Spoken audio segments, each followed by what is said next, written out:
Jesús López Almejo. ¿Qué te has puesto, Jesús? Explícanos. Hola, mi querido Ariel Umpierres, y hola a toda la audiencia, tanto de Ariel Umpierres Geopolítica como del canal de Tu Profe DRI.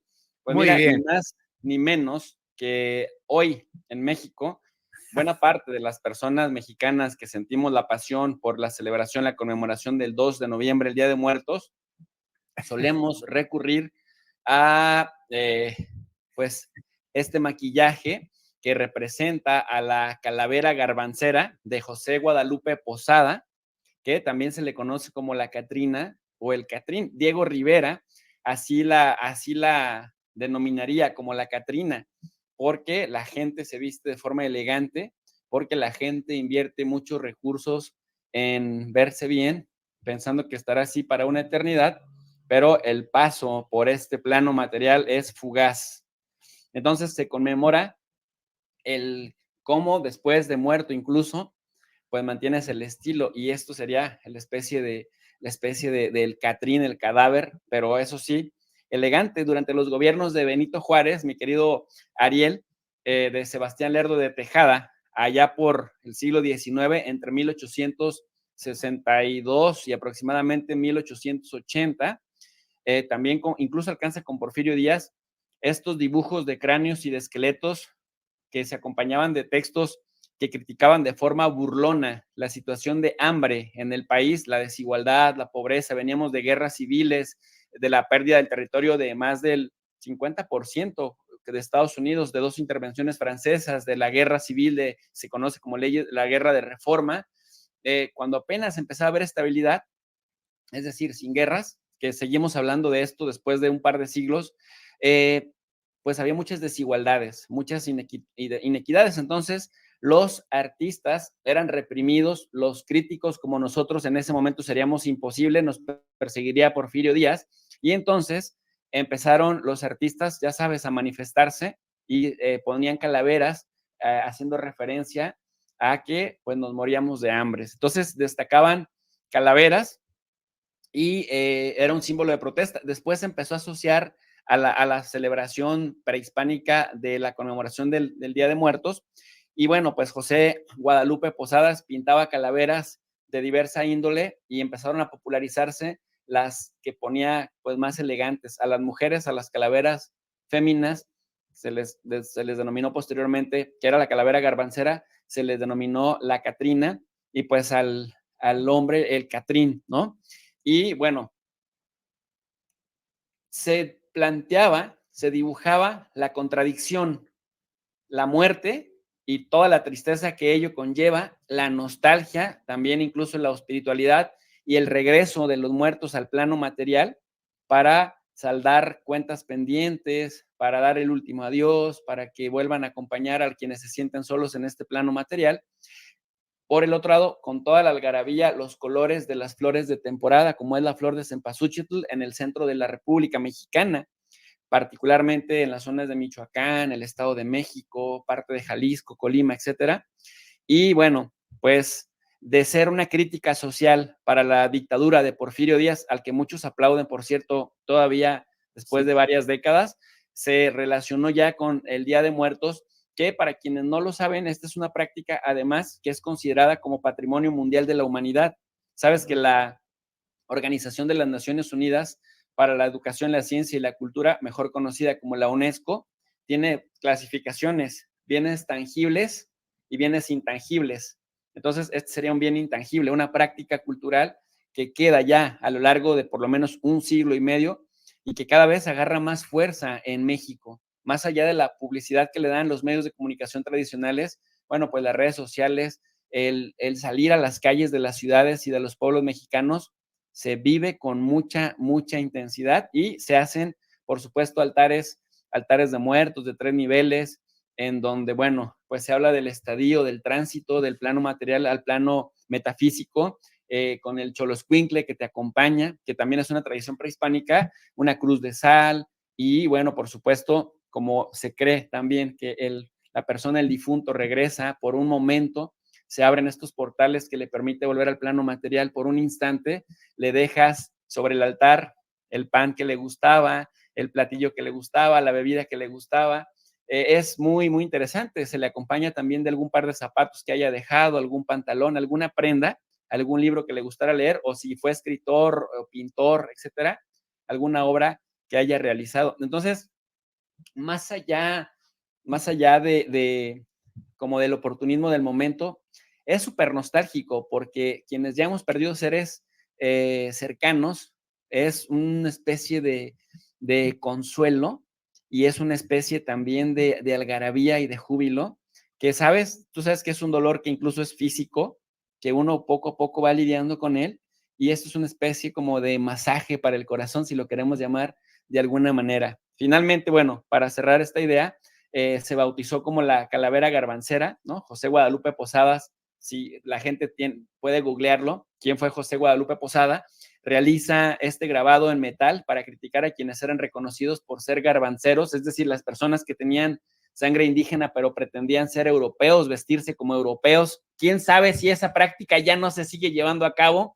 pero para quienes renegaban de sus raíces y se ponían a aplaudir todas las modas que venían principalmente de Francia y luego también del Reino Unido. Entonces, esta obra de José Guadalupe Posada influye en artistas posteriores como el gran Diego Rivera, que también fue un activista de las causas de los de a pie, le da el nombre de la Catrina, y finalmente en la Alameda Central, en la Ciudad de México, que es este parque que está a las afueras del Palacio de Bellas Artes, la pinta por primera vez vestida dentro de su mural, una tarde dominical en la Alameda Central.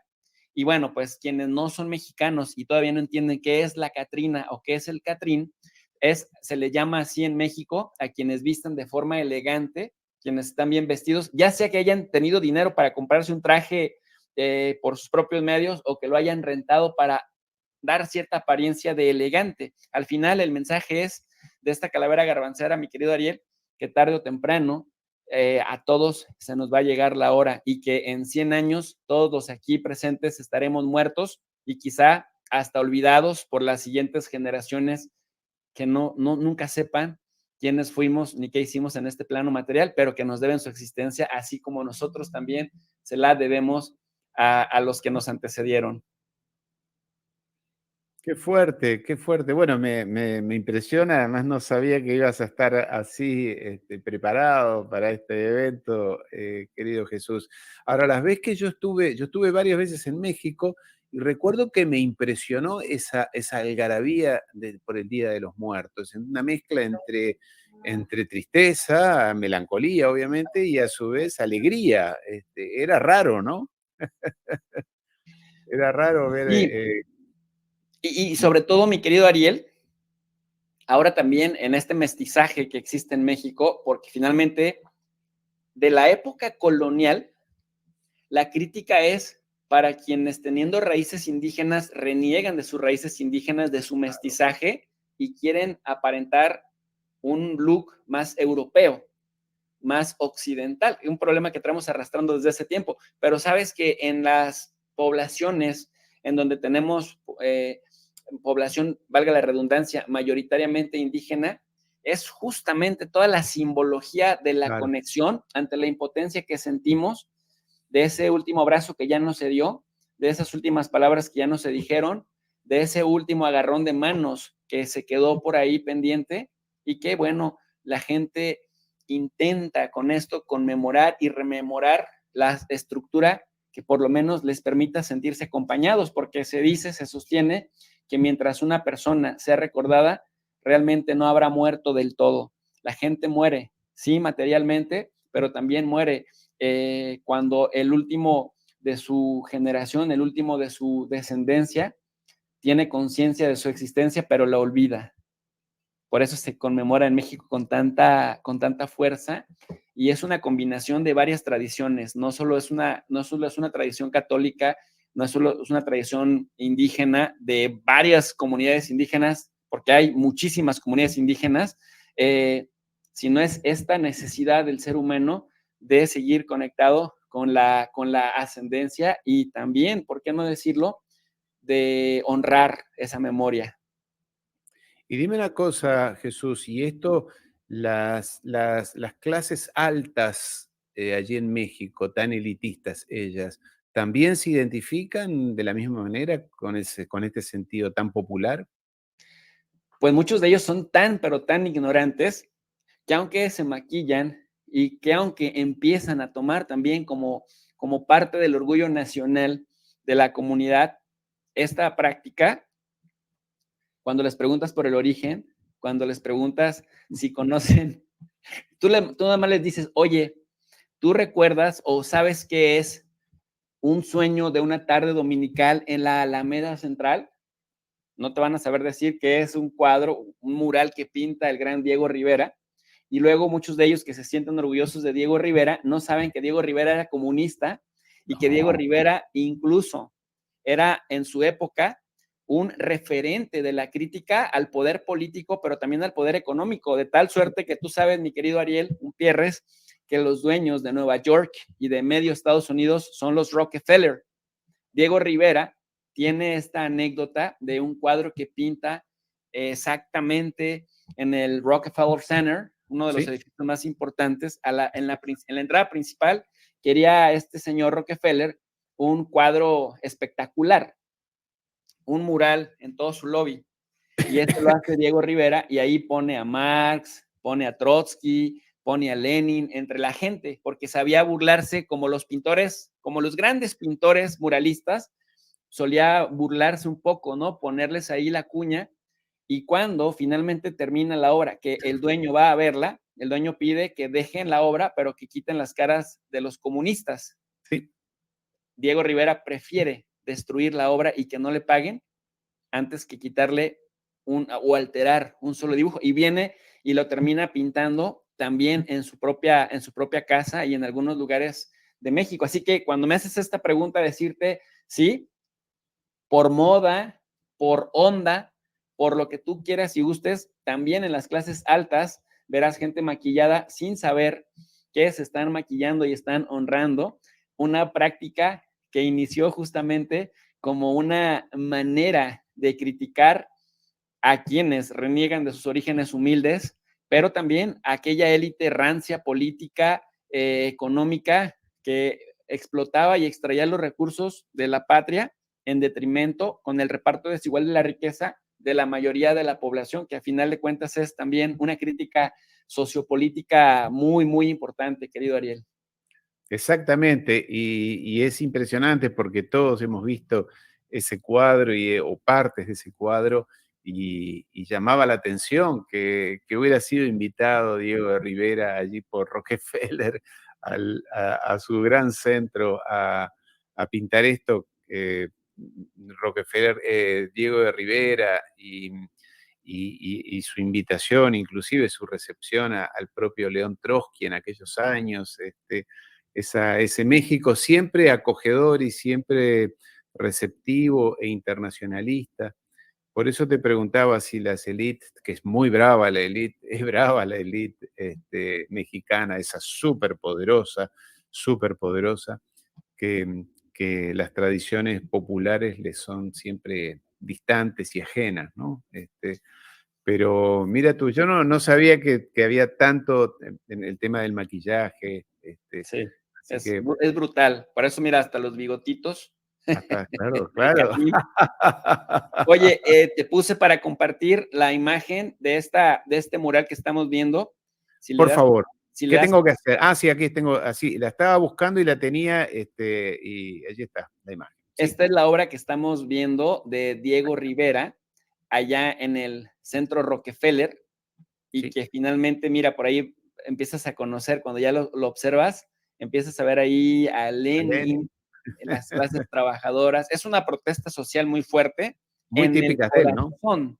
Sí, Sí, exacto, típica de él, en el corazón del capitalismo mismo, sí, del dueño de esa época, 1930, 1940, del dueño del capitalismo, y van y le ponen ahí a Lenin, que es el otro significativo de todas las causas por las que luchaba Rockefeller, y viene Diego Rivera, que también te lo acabo de poner aquí abajo para que la gente que no lo conozca sí, sepa que este señor de su arte también hizo crítica política y de su claro, arte también hizo una protesta social muy fuerte, siempre comprometido con los de abajo. Eso sí, es bien sí, importante no no dejarlo de lado. Y bueno, por aquí también Y con está, su Frida Kahlo, ¿no? Con su Frida Kahlo.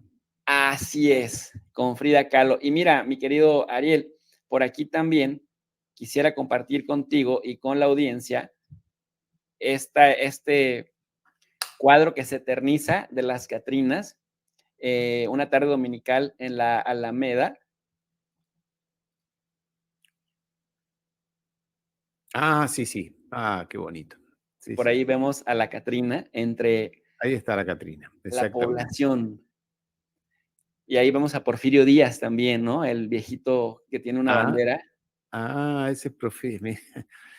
La capacidad que tenía Diego de Rivera de representar a sus personajes de su época, ¿no? Cómo, bueno, era propio de esos años. Ya lo amplié, si gustas volverle a dar. Perdóname, sí, ahora pensé que lo habías quitado tú. Sí, sí, Mira, claro, ahí está. Ahí está.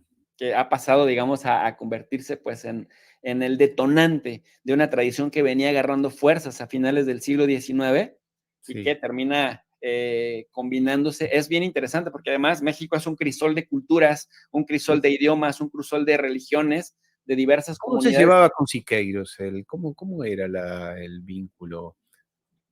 Hay muchos rumores. Por eso, ya que estamos hablando, yo, mira, paréntesis solamente, gran parte de mi vida y sigo siendo coleccionista de arte y he tenido galería de arte muchos años en los Estados Unidos.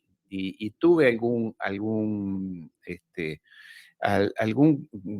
cuadro de Frida Kahlo, unos dibujos en realidad de Frida Kahlo. Así que tengo una vinculación y sobre todo con una riqueza artística que tiene México impresionante, impresionante, impresionante. Pero había unos rumores allí de disputas que serían más políticas, polleras, ¿qué había entre ellos? Pues básicamente empezaron trabajando juntos en sindicatos, era gente bastante politizada, Muy politizada, muy eran bravos politizada. además. Eran bravos y eran comprometidos con sus ideas, Sí, sí, ¿no? sí, sí. Bueno, se habla de que David Alfaro Siqueiros desde chiquito, desde estudiante, participaba en manifestaciones en contra, pues, de las autoridades de la época, es decir, era antipoder, como no se pueda llamar de otra manera. Incluso se habla de que participó en la Guerra Civil Española, literalmente con un fusil como voluntario, y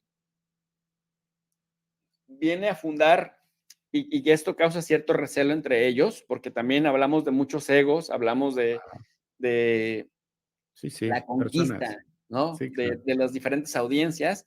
Sí. Pero fíjate que hay algo más de fondo.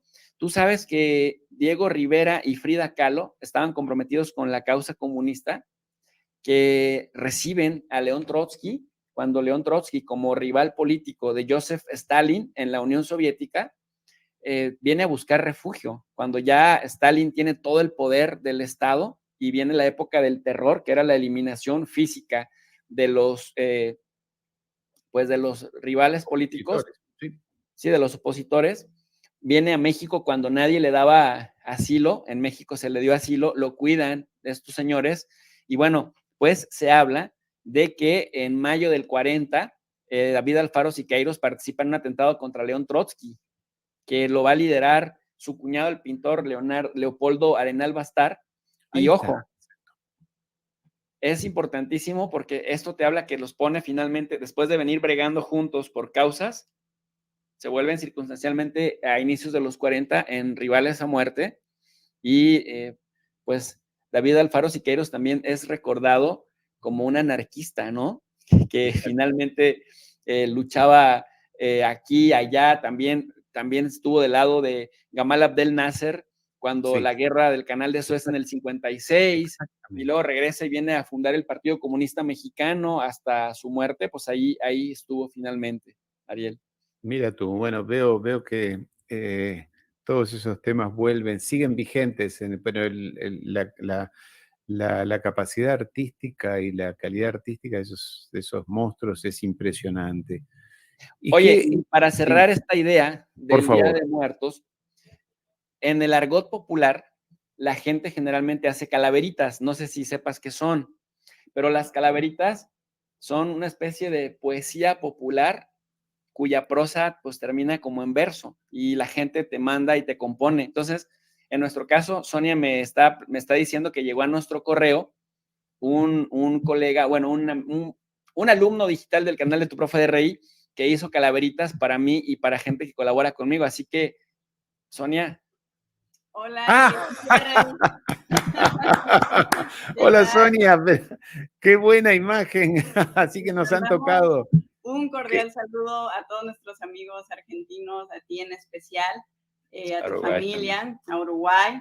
Les mandamos a todos ustedes un abrazo especial y decirles que este es un día especial para nosotros los mexicanos y que les hemos dedicado un momento importante a todos ustedes. Queremos leerles la calaverita, como decimos, son versos que se escriben aquí en México y se regalan a las personas que queremos, casi siempre relacionados con el tema de la muerte, sabiendo que en algún momento nos llegará a todos. Y acaban de dedicarle una calaverita al canal de Tu Profe de RI, si nos permites compartirlo en tu espacio. Por favor. Dice de la siguiente manera, escuchen alumnos digitales: en estos tiempos de guerra, la muerte agarra parejo, y pasándose por su tierra, se llevó a López Almejo. Peor que censura del Face o un directo congelado, se nos fue el profe de RI sin aviso a otro lado. Lloran Peluznante y Soros, Sonia y Jessica Orgaz. El chat pregunta, ¿ontas? Caray, te lloramos todos. Atrasados van los alumnos, ya no hay profe para la raza, porque sigue el despelote con Rusia y la Franja de Gaza. El profe también atrasado está en su curso inicial. Ahora estudia en doctorado geopolítica celestial. Fin. ¡Qué maravilla! Mervin Chacón, me parece que se llama. Mervin Chacón, muchísimas gracias por esta calaverita. Y un viernes nos tomamos la libertad de componerte una calaverita. ¿Te gustaría escucharla de nuestra parte? Por supuesto, por supuesto. Esta es la calaverita del Día de Muertos para nuestro querido amigo Ariel Umpierres. Estaba Ariel Umpierres sentado allá en la Argentina, cansado de leer noticias, de ellas todas mezquinas. Llegó la huesuda andando y al verlo le preguntó, ¿estás harto de lo que ves? Yo lo puedo resolver. ¿Cómo es eso? Dijo Umpierres. ¿Cómo es que lo resuelves? Ya te has llevado a tantos. ¿Cómo es que no te duele? Lo que dices no es mi culpa, respondió firme la flacucha. Es la culpa de Israel que mata a todos por doquier. Si quieres la solución, ahí te va mi proposición. Sigue Sabio en YouTube para alertar a la multitud. Muchas gracias, respondió Ariel, mientras escribía ideas en su papel, para alertar a la sociedad y no sentirse en soledad. La huesuda se fue contenta y lo dejó en la meseta. Dejó Umpierres con Jesús para hacer juntos una virtud. Wow. Qué lujo, pero qué placer. Muchísimas gracias, muchísimas gracias. Qué arte, qué arte. Con mucho cariño y te la mandamos por escrito en WhatsApp para que lo tengas de recuerdo. Por favor, por favor. Muchas gracias, Sonia. Un placer. Qué arte, un beso, un beso. Pues ahora sí a tus órdenes, mi querido Ariel. Bueno, pasa que después de esto ya está colmado el día, claro.